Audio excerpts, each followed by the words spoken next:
Alloh taolo Qur'oni Karimda wa'tasimu bihablillahi jami'a dedi.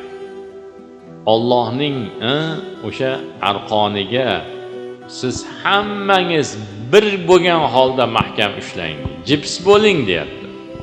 Payg'ambarimiz sollallohu alayhi vasallam man shazza shuzza finnar dedi. Kim alohida bo'lib ajraversa, do'zaxda alohida adinochkasida kuyadi o'ziga. Eng yomon joyida kuyadi alohida bo'lib.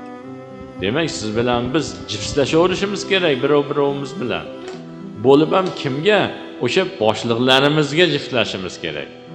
Ular yana bitta aytayotgan gapi, oyatdan, hadisdan har bir odam o'zi masala chiqarib amal qilish kerak. Sen Imom Azamning gapiga yurasanmi, mana oyat hadisga yurasanmi deb chalg'itmoqchi bo'ladi. Imom Azamning o'zini gapi emas u, baraka topgin. U agar sen jinni bo'lmasang, Imom Azamning gapini deysanmi? Mana o'sha amal bilan iymon boshqa degan gaplari o'zlarining gaplarimikan, mana oyatmikan u? Oyatdan oyatni hujjat qilib aytayaptilarmi? Shu oyatni bizga tushuntirib beryaptilar, hadisni bizga tushuntirib beryaptilar. Chunki ular Payg'ambarimiz sollallohu alayhi vasallamni ko'rgan odamlarni ko'rganlar-da. O'shaning uchun ular o'ta bilimdon.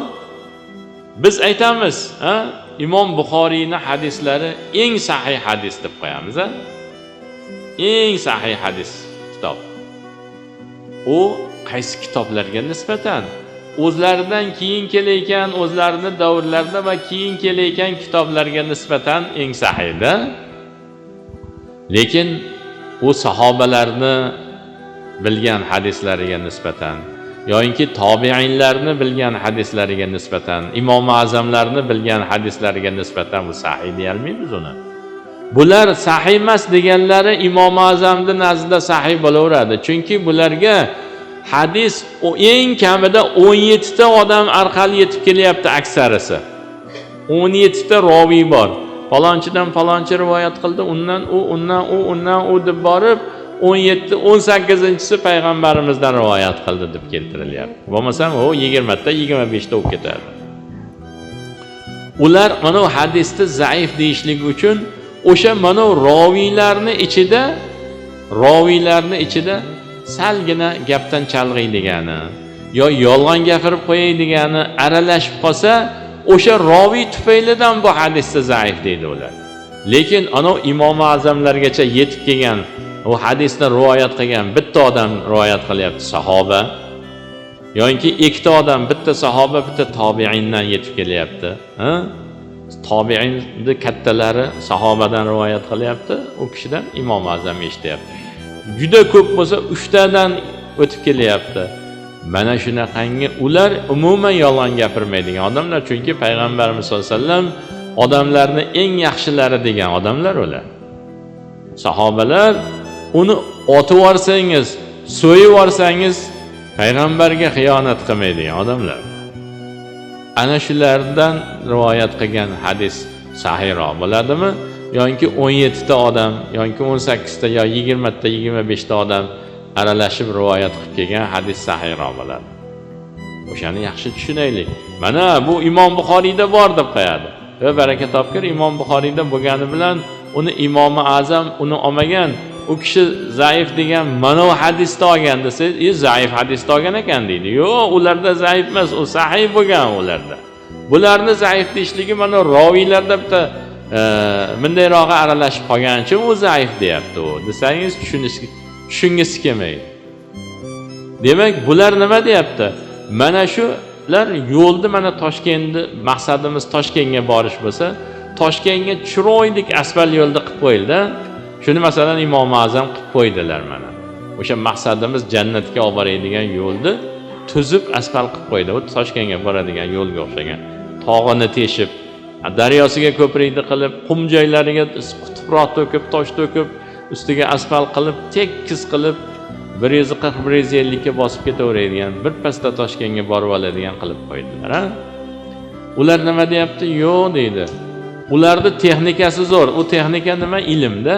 Ilm, taqvo, Mana masalan, meni ham ilmlik deydi odamlar. Men o'zim Imom Azamlarni ilmlarini oldida mingdan bircha ham ilmim yo'q.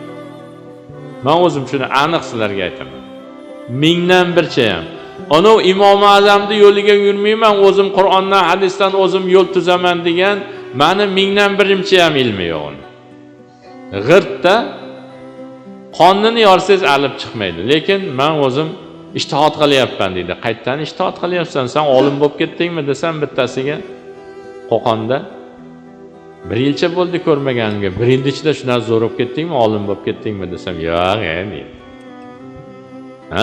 Hech bo'lmasa arab tilini yaxshi bilib olgandirsan, grammatikalari bilan, adabiyotlari bilan yaxshi bilsan kerak. Arab tilini o'qisang tushunib ketaverasanmi desam, yo'q, deydi. Hech bo'lmasa shu arab xatidagi o'zbekcha kitoblarni o'qiy olasanmi desam, yo'q, deyapti.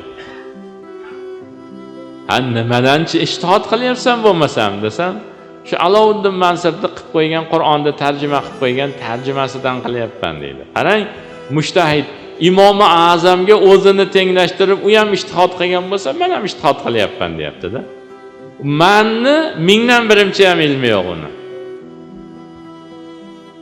Ana endi bu demak quruq qo'l bilan men yo'l quraman, deyapti.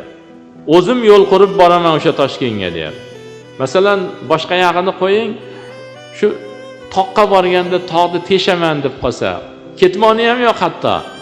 Qo'li bilan toshda tindasa, 100 yil tindasa bir qarish teshaladimi?